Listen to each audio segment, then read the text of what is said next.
안녕하세요. 마태복음 함께 걷기 위례 동행교회 박영수 목사입니다. 오늘은 섬김을 사명으로 여기는 나라, 섬김을 사명으로 여기는 나라라는 제목으로 마태복음 20장 17절부터 34절까지 말씀을 함께 나누도록 하겠습니다. 예수님께서 갈릴리 지역을 사역하신 후에 유대 지역으로 오셨습니다. 그리고 오늘 본문 말씀은 이제 여리고를 지나 예루살렘으로 들어가시는 중에 일어난 일입니다. 우리 예수님께서 성육신 하신 후 지난 33년간 단 한순간도 당신께서 이 땅에 오신 이유와 그 목적을 잊어버린 일이 없습니다. 예수님은 늘 미션을 단계적으로 행하시고 미션을 늘 마음에 염두하시고 미션을 수행하셨습니다. 이제는 예루살렘 앞까지 와 있습니다. 예수님께서는 12 제자들을 따로 데리시고는 예수님 자신이 순환당하실 것을 예고하십니다. 이 순환에 대한 예고는 이번이 처음이 아닙니다. 분명하게 말씀하신 것만 세 번째인데, 첫 번째는 마태복음 16장 21절 이하에서 예수님 순환당하실 것을 직접적으로 말씀하셨고, 마태복음 17장 22절 이하에 두 번째로 말씀하신 후에 예루살렘 입성을 앞두고 한 번 더 예수님께서 순환당하실 것에 대하여 말씀하십니다. 예수님께서는 십자가에 못 박혀 죽음으로써 대속하심으로써 자기 백성들을 구원해야만 한다라는 그 사명, 그 미션을 단 한 번도 잊으신 적이 없는 것입니다. 17절부터 오늘 본문 말씀을 같이 한번 봅시다. 예수께서 예루살렘에 올라가려고 하실 때에 12 제자들을 따로 데리고 길에서 이르십니다. 18절에 보라, 우리가 예루살렘에 올라가노니 인자가 대제사장들과 서기관들에게 넘겨지매 그들이 죽이기로 결의하고 이방인에게 넘겨주어 그를 조롱하며 채찍질하며 십자가에 못 박게 할 것이나 제3일에 살아나리라. 예수님은 다름 아닌 십자가의 사명을 감당하시기 위해서 예루살렘으로 올라가시고 계십니다. 예수님의 그 고난이 있어야만 영광이 있기 때문입니다.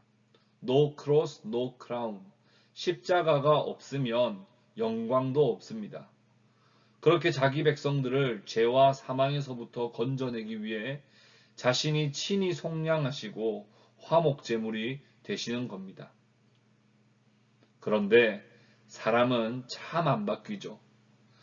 예수님의 그 가르침을 받고도 여전히 하나님 나라를 살아가지 못하는 제자들의 모습을 이제 보게 될 것입니다. 아무리 많이 배웠어도, 아무리 많이 들었어도 그들이 기존에 가지고 있던 가치관과 세계관과 구원관이 잘 바뀌지 않습니다.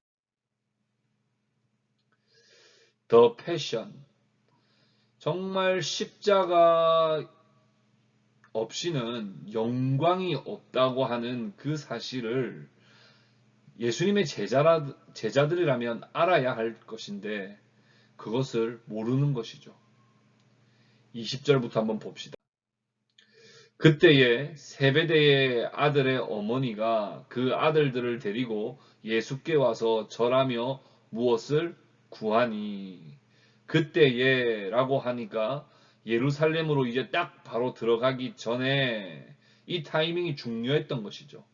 예루살렘으로 들어가면 이제 예수님이 왕권을 얻게 될 것인데 다급하게 지금이라도 빨리 가서 어머니를 동원하여서라도 예수님께 야고보와 요한이 중요한 자리에 앉게 해달라는 그런 부탁을 해야 되겠다고 생각했었던 것 같습니다. 옛날 말로는 치맛바람이고 요즘 말로는 엄마 찬스 정도 될까요? 21절 예수께서 이르시되 무엇을 원하느냐? 너 목적하는 게 뭐야? 너 뭘 지향하며 사니? 뭘 지향하고 있길래 나에게 왔니? 이런 말입니다.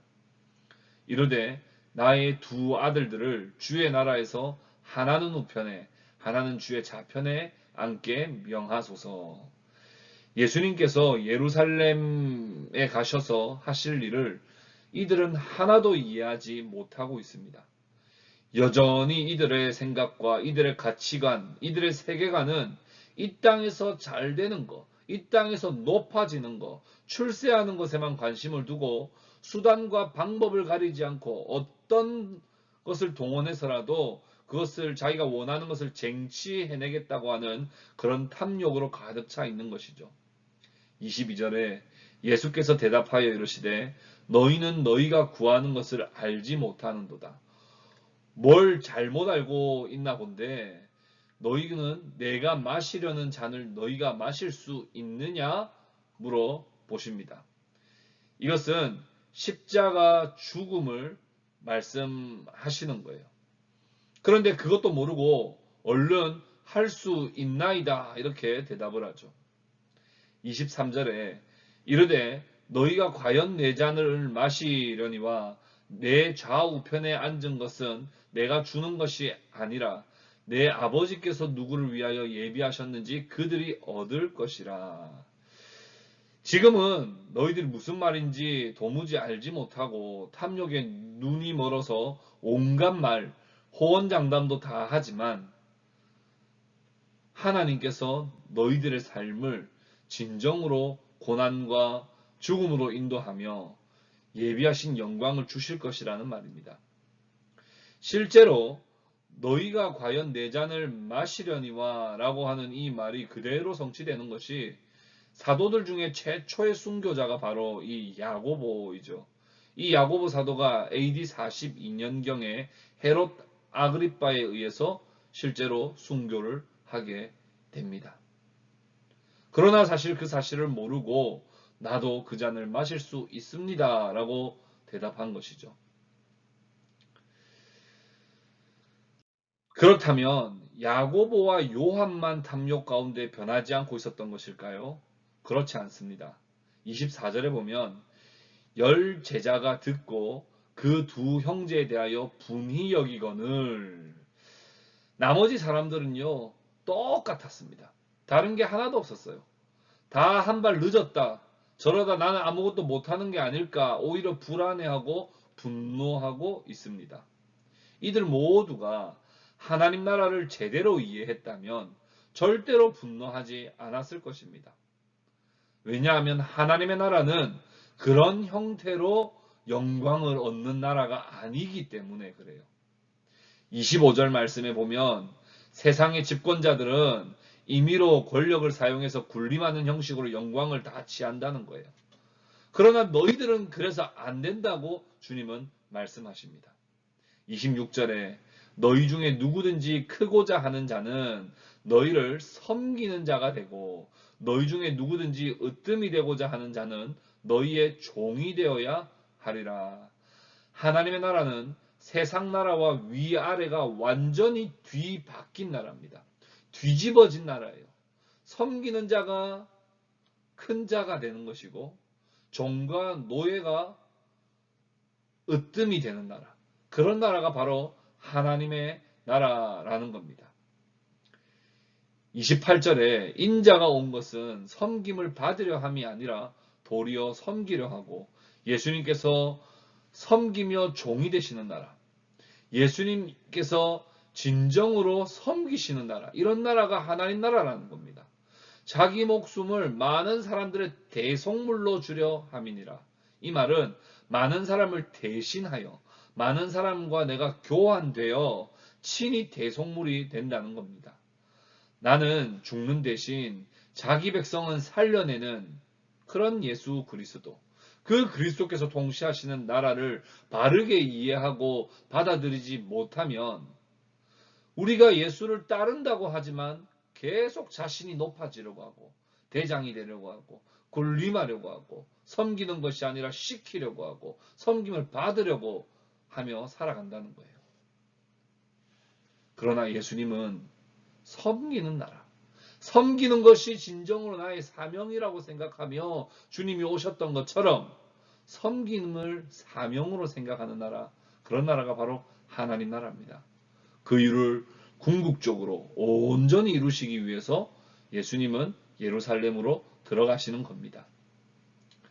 지금까지 예수님은 철저하게 긍휼과 사랑으로 죄인들을 안아주시고 병자들을 치유하셨습니다.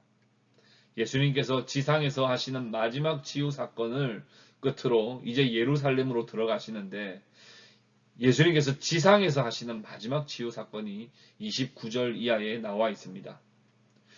예수님께서 치유하시는 많은 사건들 가운데 공통적으로 들어갔던 말이 있다고 한다면 그건 스플랑크 니조마이라는 이 헬라어입니다. 이 스플랑크 니조마이라고 하는 이 헬라어 단어는 영어로 번역하면 컴패션이에요. 컴패션. 우리말로는 불쌍히 여기다, 긍휼히 여기다. 이 말의 어원을 좀 더 생각해 보자면 내장이 뭉클해지고 창자가 뒤틀리며 애가 끓는 마음으로 늘 예수님은 다니시면서 병자들을 고치셨다는 겁니다. 예수님의 이 마지막 치유는 여리고를 지나 예루살렘으로 가는 길에 맹인 두 사람이 예수께 지나가신다는 말을 듣고 소리를 지르면서 이 치유 사건이 일어납니다.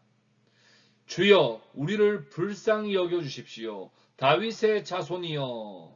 여기서 다윗의 자손이라고 부르는 것을 보면 분명 이 두 맹인은 예수께서 메시아임을 알았던 것 같습니다. 이사야 42장의 예언대로 메시아가 눈먼 자들을 보게 할 것이라고 하는 그 믿음과 소망으로 크게 외친 것이죠. 이들의 믿음과 자세가 불쌍히 여겨 주십시오. 이런 가난한 마음으로 주님께 나아간 것입니다. 그런데 무리가 조용하라고 막아서자 더욱더 소리를 지르며 주여 우리를 불쌍히 여기소서, 다윗의 자손이여, 더더욱더 간절히 주님을 부릅니다. 그때 예수님께서 머물러 서서 너희에게 무엇을 하여 주기를 원하느냐? 우리가 눈 뜨기를 원합니다. 그때 예수님께서는 그들의 요청대로 그들을 불쌍히 여겨 주십니다. 그리고 그들의 눈을 만지자 곧 보게 되고 그들은 예수님을 따르게 됩니다. 주님께 나아가는 데는 여러 장애물들이 있습니다. 먼저는 나의 자존심과 교만이 주님께 나아가는 데 가장 큰 장애물이에요. 두 번째는 외부적인 환경의 방해를 우리는 받습니다. 그러나 나 자신을 철저히 낮춰 가난한 심정으로, 주님이 아니면 나는 아무런 소망이 없다는 그런 가난한 심정으로 주님께 불쌍히 여겨달라고 간청하는 그 부탁 우리 주님께서는 들어주시는 것입니다. 더불어서 예수님을 우리가 진정으로 따른다고 한다면 우리는 주님의 마음을 가져야 됩니다. 그래서 가난한 자, 소외된 자, 약한 자, 병자들이 주님께로 나아오는 것을 막는 것이 아니라 도리어 그들을 주님의 마음으로 섬기고 돕고 나누며 주님께로 그들을 잘 인도해 주는 그런 사람이 되어야 하는 것입니다. 이번 주 설교 말씀과 같은 맥락에서 마태복음 말씀을 함께 풀어보았습니다. 미션, 더 패션, 컴패션, 이 말씀을 기억하고 우리에게 주어진 사명을 다시 기억합시다. 또 사명을 위해서 기꺼이 받아야 할 고난도 기꺼이 받기로 결단합시다. 그리고 긍휼히 여기고 섬기는 자가 되는 일에 우리가 함께 헌신하고 순종하는 그런 저와 여러분들이 다 되실 수 있기를 우리 구주 예수 그리스도의 이름으로 축복합니다.